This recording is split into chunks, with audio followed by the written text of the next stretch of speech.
जो पाकिस्तान खुद को खलीफा समझता है इस वक्त उस पर अफगानिस्तान का खतरा मंडरा रहा है। जो पाकिस्तान ये कहता है कि हम पर भतेरे न्यूक्लियर बॉम्ब है और हम किसी से नहीं डरते, वो अब अफगानिस्तान से डर रहा है। ये क्या मामला है? रिजू, पूरे पाकिस्तान में खौफ का आलम है और संभव है कि आने वाले एक आध दो दिन में वो लोग कराची, लाहौर, इस्लामाबाद में लाइटें भी बंद होने लगे। पाकिस्तान आर्मी और पाकिस्तान के जनरल्स जब खौफ में रहते हैं, जब उनको डर लगता है, तो अचानक से पाकिस्तान के शहर दर शहर लाइटें जाने लगती हैं। लाइट की वैसे भी दिक्कत है उनके यहाँ, लेकिन जो भी बल्ब दो चार जला के रखते हैं वो भी बंद कर लेते हैं। पाकिस्तान के साथ हुआ क्या है, अभी वजीरिस्तान इलाके में टीटीपी ने एक अटैक किया था। उस अटैक में करीब पाकिस्तान के 30 के आसपास सैनिक जो है ऊपर चले गए। उसके बाद पाकिस्तान को ये लगा कि भाई, जिस टीटीपी को हमने पाला पोसा, वो चाहे अफगानिस्तान के अंदर हो या पाकिस्तान के अंदर हो, पाकिस्तानी आर्मी जो है हमेशा से जितने भी टेररिस्ट ऑर्गेनाइजेशन हैं उनका इस्तेमाल अपने हिसाब से अपने देश में भी, बाहर के देशों में भी, और अफगानिस्तान में अमेरिका के खिलाफ टीटीपी तालिबान का इस्तेमाल करता रहा। बाद में हुआ है क्या कि अमेरिका तो चला गया, टीटीपी इनके पल्ले पड़ गया। अब टीटीपी बाकायदा तहरीके तालिबान पाकिस्तान जो है वो पाकिस्तान के अंदर ही अटैक्स करता है।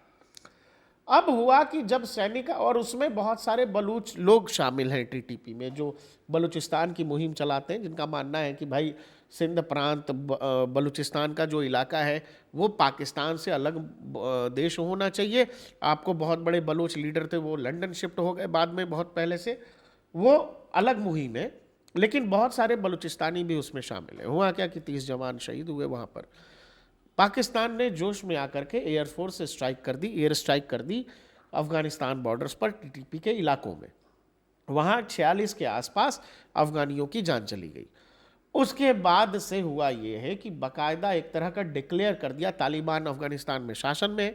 अमेरिका के जाने के बाद से तालिबान के 15,000 से ज़्यादा लड़ाके वो पाकिस्तान सीमा की तरफ चल के आ गए। सब के सब बंदूकधारी हैं और सब के पास अमेरिकी और रूसी हथियार हैं। अमेरिका जो छोड़ के गया वो, और रशियंस जब छोड़ के उस ज़माने में गए थे 90s के दौर में, और तमाम हथियार पाकिस्तानी बॉर्डर पहुंच गए हैं। वहाँ पर वजीरिस्तान के आसपास के 2 पोस्ट, पाकिस्तानी पोस्टों पर बाकायदा कब्जा हो गया है। पाकिस्तानियों के साथ दिक्कत ये है कि ये लोग खुद को दुनिया में बड़ा अलहदा समझते, मतलब होता है ना ब्रीड की, जैसे बहुत सारे हम लोग बात करते हैं कि डॉग्स की ब्रीड होती है, उसमें कौन सा ब्रीड बड़ा अच्छा। तो ऐसा पाकिस्तानियों को लगता है कि जो इंसानों की नस्ल है, इसमें पाकिस्तान जो है उसमें भी जो पंजाबी हैं उनकी नस्ल बड़ी अच्छी है ना। और उनको ये लगता है कि उनके पास जो न्यूक्लियर बम है, आप समझो ना, उनके यहाँ नेता और जनरल ऐसे हुए कि घास की रोटी खाएंगे लेकिन बम बनाएंगे, है ना। उनको ये लगा कि हमेशा दुश्मन तो भारत है, और अफगानिस्तान एक इस्लामिक देश है। बावजूद इसके अफगानी उनकी जो है रेड बजा के रखे हुए, और इसी वजह से अब पाकिस्तान पर एक दो तरफा, कह लीजिए कि अफगानिस्तान मारेगा उधर बॉर्डर पर, भारत से उसके संबंध ऑलरेडी अच्छे नहीं हैं, ईरान से उसके संबंध अच्छे नहीं हैं। मिडिल ईस्ट में ऑलरेडी इजराइल बनाम जो है हमास चल रहा था, उसके बाद लेबनान में जो इजरायली ऑपरेशन हुआ, सीरिया बहुत उतल पुतल है, वहाँ पर असद की सरकार चली गई, असद को देश छोड़ना पड़ा। अब ईरान के ठीक बगल में पाकिस्तान को जो है अफगानिस्तान धूल चटाने जा रहा है। और आप यकीन मानिए, तालिबानी ऐसे लड़ाके हैं जब वो अमेरिका को भगा सकते हैं, रशियंस को भगा सकते हैं, पाकिस्तान की कोई हैसियत ही नहीं है रिजू। और आप ऐसा समझो कि ये बहुत बड़ा दिक्कत पाकिस्तान के साथ होने जा रहा है, और संभव है कि हमारी तरफ, मतलब जो है एशिया के अंदर एक युद्ध का नया मोर्चा खुल जाए, अफगानिस्तान बनाम पाकिस्तान। क्योंकि जो एयर स्ट्राइक की है अफगानिस्तान की तरफ पाकिस्तान ने, अफगानियों के पास एयर पावर नहीं है, लेकिन ज़मीनी ताकत उनके पास भरपूर है। तो वो उस ताकत का इस्तेमाल, और ऐसे ऐसे पाकिस्तान में बैठे हुए जैद हामिद पता नहीं क्या करता है, लाल टोपी कहते हैं इसको। अभी इसने 2 दिन पहले कहा है कि पाकिस्तानी आर्मी को ये चाहिए कि पाकिस्तानी आर्मी जो है अफगानिस्तान बॉर्डर पर जो पोस्ट है, जो ऊंचाई वाले पोस्ट है, वहाँ पर कब्जा कर ले। और बाकायदा वो कह रहे हैं कि जैसा इजराइल सीरिया में या गाज़ा में जो बफर जोन बना रहा है, 30-40 किलोमीटर का बफर जोन क्या होता है, जहाँ पर कोई आदमी ना दिखे, कोई मतलब उसके बाद अफगानिस्तान की सीमा, वो ये कह रहा है अफगानिस्तान के 30-40 किलोमीटर जमीन पर कब्जा कर लो और उसको नो मैंस लैंड बना दो और वहाँ पर 2-4 जो बड़े श्रृंखलाएं हैं, पर्वतमालाएं, उन चोटियों पर कब्जा करो और उनके अंदर देखते रहो अफगानिस्तान में कहाँ क्या चल रहा है। आपको क्या लग रहा है कि ये सब किन ख्यालों में लोग रहते हैं, आप ये समझ लो। और इसीलिए मैं कह रहा हूँ कि पाकिस्तान के साथ बहुत गड़बड़ होने वाली है। उन्होंने बहुत हल्के में लिया है तालिबान को, तालिबान मजा चखा देगा। प्रकाश जी, हाल ही में एक खबर आई थी कि पाकिस्तान पे खाने को रोटी नहीं है, उन पे आटा नहीं है, चावल नहीं है।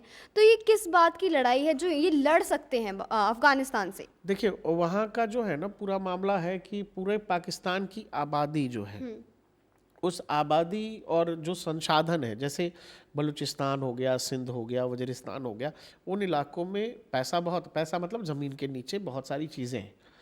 उनका माल लेकर के ये सब पंजाब के लोगों को देते हैं। और मतलब जो मिनिमम पंजाबी है वो पंजाबी पाकिस्तान चला रहे हैं, वो चाहे पाकिस्तानी आर्मी हो, वो चाहे पाकिस्तान के जो पॉलिटिकल पावरफुल लीडर्स हैं, वो सब के सब पंजाबी हैं। अब इन लोगों को बुद्धि, मैंने आपसे क्या कहा कि इनको ये लगता है कि ये दुनिया में सबसे वाहिद है, सबसे अलग है और सबसे स्पेशल है। अभी इनके यहाँ आप पिछले 10 सालों में इनकी हालत ये हो गई, भारत तो खैर एंटरटेन ही नहीं करता, दुनिया के बाकी देशों पर भी जो भारत की विदेश नीति है, फॉरेन पॉलिसी है मौजूदा गवर्नमेंट की, उसने इतना प्रेशर बाकी देशों पर भी बना दिया कि आपको भी पाकिस्तान से संबंध अच्छे नहीं रखने। बात यह हो गई कि पाकिस्तान का प्रधानमंत्री जिस देश भी कटोरा लेकर गया कि मुझे कुछ ज़कात का दे दीजिए, कुछ दे दीजिए, दान दे दीजिए, उन देशों ने मना कर दिया। जो सऊदी अरब का ये लोग झंडा उठाए घूमते हैं कि सऊदीज़ हमारे भाई हैं, सऊदीज़ हमारे भाई हैं, सऊदियों ने भी इनको ज़कात देना बंद कर दिया। मिडिल ईस्ट का कोई देश इनको कोई पैसा नहीं देता, चीन इनको कर्ज नहीं दे रहा है। चीन जो पैसा देता है उसके बदौलत जो है पाकिस्तान में ही कोई ज़मीन हथिया लेता है। ये पूरी पाकिस्तान की पॉलिसी है। अब जब पूरी की पूरी पाकिस्तान पॉलिसी हमेशा एंटी इंडिया रही, तो उनका ध्यान केवल इस बात पर रहा कि कैसे भारत को परेशान किया जाए। ऐसी गवर्नमेंट हिंदुस्तान में 2014 में आ गई, जो पहले 5-7 साल में ये उसने तय कर दिया कि पाकिस्तान को हम हमारे देश में परेशान नहीं करने देंगे। पाकिस्तान को उसके खुद के देश में इतना परेशान कर दो कि वो हमारी तरफ सोच ही न सके। यही कारण है कि पाकिस्तान, जो आप कह रहे हो ना कि आटा, चावल, दाल, रोटी, टमाटर, इन सब की दिक्कत पाकिस्तान को यूं ही नहीं हुई है। ये प्रॉपर एक कह लीजिए इंटरनेशनल रूप से भारत ने इस तरह से आइसोलेशन में डाल दिया है पाकिस्तान को, और बाकी उनकी एक ही नीति है, सुबह कर्ज लीजिए तो शाम में घर में चूल्हा जलेगा, कर्ज नहीं आया तो चूल्हा नहीं जलेगा। ये पाकिस्तान की सिंपल पॉलिसी है। और यही कारण है कि भूखों से परेशान जो पाकिस्तान की आवाम है, इसको ये लोग बार बार ये बताते हैं कि भारत नुकसान कर देगा। एक कश्मीर देखो, भारत कश्मीर ले रहा है। अरे भाई, तुम लोग कश्मीर मान लो कि ले लोगे, जो कश्मीर का हिस्सा बचा हुआ है तुम्हारे पास, उन लोगों को क्या कर रहे हो? उनके पास क्या सुविधाएं? तो इतनी बड़ी आबादी जो है उनको क्या सुविधा दे रहे हो? तो तुमको कश्मीर चाहिए, और हमारे वाले कश्मीर का आप हिस्सा देख लो किस तरह। तो दोनों ही चीज़ें पाकिस्तानियों को समझ आती नहीं है। जनता को नेता तो आपको पता है कितनी आसानी से बेवकूफ़ बना देते हैं, और पाकिस्तान को नेता चला भी नहीं रहे, वहाँ की आर्मी चलाती है। इसीलिए मुझे लग रहा है कि पाकिस्तान के लिए ये बहुत बुरा हो रहा है कि अभी उन्होंने स्टाइल में, होता है ना कुछ मामले में कि आदमी जोश जोश में कुछ कर बैठता है और फिर बाद में उसको बहुत तकलीफ होती है। ये तकलीफ वाली बात है कि पाकिस्तान ने जो ये स्ट्राइक की है, अब तालिबान इसका बदला कैसे कैसे लेगा। मैं फिर दर्शकों को बता रहा हूँ, 2 पोस्ट पाकिस्तानी आर्मी के बाकायदा तालिबान कब्जा चुका है। अब ये कहानी कहाँ तक जाएगी, ये देखना बड़ा दिलचस्प है। प्रकाश जी, आज के दिन 29 दिसंबर को ये खबर आई है कि अफगानिस्तान ने पाकिस्तान पर ऑपरेशन शुरू कर दिया है, जिसमें पाकिस्तान की एक आर्मी की जान भी चली गई है और 11 लोग घायल बताए जा रहे हैं। मैं आपसे कह रहा हूँ कि 15,000 हथियारबंद लड़ाके बाकायदा पाकिस्तान बॉर्डर पहुंच चुके हैं, और आप कह रहे हो तो हमले शुरू हो गए। मैं कह ही रहा हूँ ना कि पोस्ट 2 बाकायदा आर्मी पोस्ट कब्जा लिए।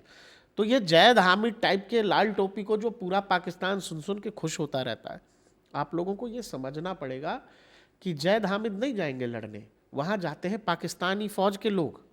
और पाकिस्तानी फ़ौज कितनी दिलेर है वो 71 में हमने देखा है। दुनिया में उससे बड़ा सरेंडर दुनिया के इतिहास में नहीं हुआ कि जहां 93,000 की फौज सरेंडर पे साइन कर रही है। तो वही पाकिस्तानी फौज है जहां उनको डर लगता है, उनका सिंपल हिसाब है, वो भाग लेते हैं और उनको पता है कि जब तालिबानी आएंगे तो वो बहुत मार मारेंगे। तालिबानियों ने जब अमरीकियों, वो खुद कहते हैं ना, पाकिस्तानी खुद कहते हैं कि अरे तालिबानियों ने तो पाकिस्तानियों उनको नहीं छोड़ा, अमरीकियों को। तो आपको क्या लग रहा है कि आपको छोड़ देंगे वो? तो वो आपके लिए आए हैं, आपका हिसाब इस बार दुरुस्त करके जाएंगे। ऐसे में देखना रहेगा कि पाकिस्तान कैसे इसको संभालता है, कैसे इन हमलों को संभाल पाता है।